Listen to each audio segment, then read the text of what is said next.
Well, one further question which Mr. Blake and myself have undertaken to discuss and resolve, hopefully to some extent, is the issue of whether angels would have gender. Is it possible for angels to have gender? Now, one of the sources for material on the whether or not angels have or lack gender or sex would be the scriptures. In Genesis 6, we have an account which is somewhat open-ended or ambiguous in that it's not always certain what the term sons of men refers to, and it can refer to angels, but these are people or characters who go down and mate with human women, with humankind, and take themselves wives. Now, that is an account which does not necessarily entail one way or the other specifically what those are. It's also been posited that these sons of men are from a different dynasty than the most the common one referred to in the Genesis text. Another source which Gary and I, Mr. Blake and I, have talked about is an apocryphal book known as the Book of Enoch. Okay, now let's go ahead and just tell me when. Go ahead. Now, in the Book of Enoch, there is a further development, a more precise reference given for these characters. Whether or not they are people or angels kind of remains to be seen. It remains to be determined textually. But in the Book of Enoch, in chapter 6, they are called angels or sons of heaven. Okay. So in the Book of Enoch, chapter 6, we read, "And it came to pass, after the children of men had increased in those days, beautiful and comely daughters were born to them. And the angels, the sons of the heavens," that's the phrase that we were referring to earlier, "saw and lusted after them, and said to one another, Behold, we will choose for ourselves wives from among the children of men, and will beget for ourselves children. And Semjaza, who was their leader, said to them, I fear that perhaps you will not be willing to do this deed, and I alone shall suffer for this great sin. Then all answered him and said, We all will swear an oath, and bind ourselves mutually by a curse, that we will not give up this plan, but will make this plan a deed. Then they all swore together and bound themselves mutually by a curse, and together they were 200. And they descended on Ardus, which is the summit of Mount Hermon." This is an interesting passage from an apocryphal book. Actually, this book isn't necessarily technically called part of the Apocrypha. But I have three general problems with using the Book of Enoch and this account to try to establish that angels could potentially have a gender. One of the reasons why this text does not seem to be inspired is that it, a little bit later on, a couple chapters later, we kind of get a false, or maybe false is too strong of a term, but sort of a man-made or what appears to be a concocted version of the flood story, which preserved Noah and his family in the Genesis text. This appears to be kind of a spurious reworking of the Genesis account of Noah's flood. Okay. Further along those lines, the supposedly better explanation that is given for a worldwide destructive flood is that these angels, these sons of heaven, came down, they forcefully took these women as wives, they mated with them. Presumably this would be forcible copulation. They reproduced and they engendered giants. They begot or procreated these giants. Now how that happens, is not really given much fleshing out, or no pun intended, or details in the text itself. We're left to wonder, do these angels, sons of heaven, have super sperm? This is clearly not something that's part of the biblical account, and it's not regarded as an inspired text. So as to whether we should use this as a reference point for determining whether angels have gender seems very unlikely. It seems very implausible that this would be a decent source from which to derive information about whether or not angels can have gender. Another problem with this Enoch source is that it creates further problems with the height of these giants. The giants, the presumed offspring of the angels and the women who were forcibly taken, become hundreds and hundreds of feet tall. I believe the minimum height is 300 feet, and there are actually two different translations. One translation is absurdly high, and another is still well beyond the biblical parameters of any giant described in the Bible, such as one of the ethnicity of the Philistines. So this does not at face value lend much support to the Book of Enoch as being an inspired source. Thirdly, we have a huge question mark about what became of these angels' wives.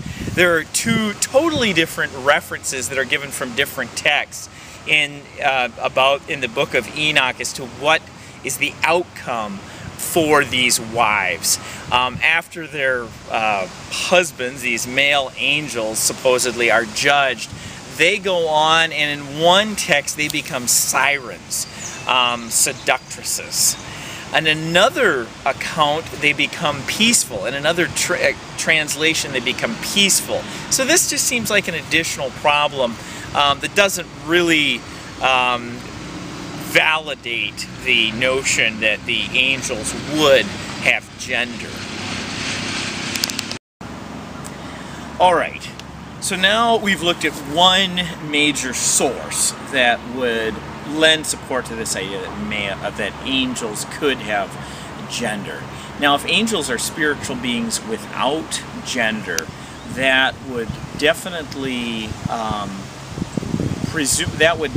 imply, at least to some extent, that God as a spiritual being would not have gender. So this means for those religious groups that attempt to construe God as a being or character with gender, that would put up a major block to establishing that if angels are not able, as spiritual beings, would not have gender. Now, a big issue is gender tied to genitalia. It's the gender-genitalia linkage. I would maintain that they are interdependent, that you don't really have a strong sense of gender without genitalia. So if we have spiritual beings who lack genitalia, then we would have the absence of gender. Okay, maybe this time I'll just have the river on that side. Good, go ahead. Okay. Well, one argument in support of that particular position would be that the more established or the better one's sense of gender, that is, a person's sense that they are either male or female, that tends to go along with sexual desire, for which genitalia is a kind of a necessary condition, a precondition. So one must have genitalia in order to have the sexual desire, and one needs to have some kind of sexual desire in order to have a sexual orientation or a sense of self or gender as to whether one is male or female. We tend to see cases where people are maybe, let's say, asexual. They don't seem to have a desire for either male or female. And we might say, well, then they would not have a sense of, they wouldn't have a gender themselves. I think the more confused one is about one's sexual orientation, the less we could say that person is gendered. So when we see that correlation, we see that connection between those two, that actually helps to establish the position that angels, not, at least biblically speaking, not having sexual desire, then would not have gender. Now here is where I think Blake's argumentation gets really weak and hazy and potentially self-undermining or self-refuting. What happens when we argue, when one tries to argue that there are only male angels? Is this to say that angels can't be gendered in the sense that they must be restricted to one gender, male, simply because that's the only reference that's given in this apocryphal text or semi-apocryphal text, the Book of Enoch, and can be loosely construed from one text in Genesis? That seems like a very precarious position to be in. All angels being male. It appears that there would be further biblical evidence and biblical texts which speak clearly of angels always being male, if that were the case. But if angels are just broadly speaking spiritual beings without genitalia, then they would be neither male nor female. Okay. One final issue that I have, particularly with the Book of Enoch's development of the causation or the origin of the flood, developing this, specifying this terrible, horrible sin committed by these angels with the daughters of men. One final problem that I have with that is, why do we not see this particularly developed later in biblical literature, specifying that these were demons? Why aren't they called demons then? We don't ever find that. We do find reference to demons later in the Bible, in the New Testament. James talks about those demons which still believe, yet we obviously are not saved. They don't have saving belief. So they believe in God, but they don't have saving belief. Why would there be no reference then to this horrible crime which occurred, which explains why there was such a universal destructive flood in Noah's day? So that by itself seems like it's pretty conclusive evidence against using this account as authoritative for determining whether or not angels have gender, just kind of going with the information that we have from the Bible. So to summarize, just the problems with the Book of Enoch, which would also be problems by inference for the position that angels do have gender or genitalia. The text itself is unnecessarily complicated. It adds an unnecessary explanation. It states that, well, it's not so much Adam and Eve's sin, just the ordinary, everyday rebelliousness of human nature, of human life, living out of communion with God. Rather, it's these people, these angels who mate with women forcibly and then create these giants which commit violence and destruction on the earth, instead of just the ordinary, everyday violence of human kind and human nature.